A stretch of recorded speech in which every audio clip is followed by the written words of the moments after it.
Later today, Congress will be meeting in a joint session to certify the presidential election results.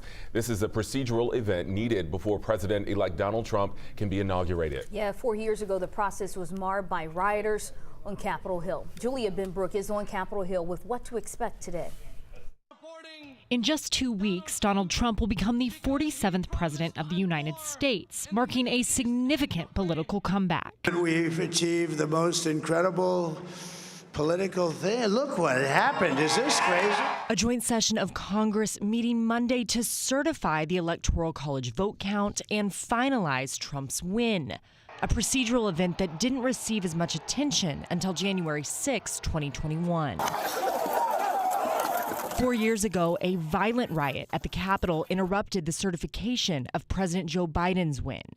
Hours before, Trump had addressed his supporters in Washington and repeated falsehoods about the 2020 election. So for us to not only be a democracy, but to be the beacon of democracy around the global world, it is incumbent upon us to ensure that events like January 6th from 4 years ago never, in fact, ever happen again.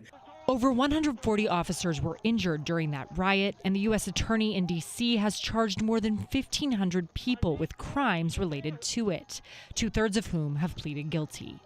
Additional security measures are in place this year. We're living in a time of heightened threat environment toward government and elected officials.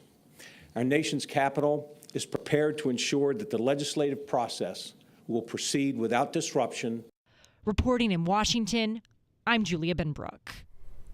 Vice President Kamala Harris will preside over the vote count and announce the results of the Electoral College vote. Both Harris and President Joe Biden have promised a peaceful transition of power.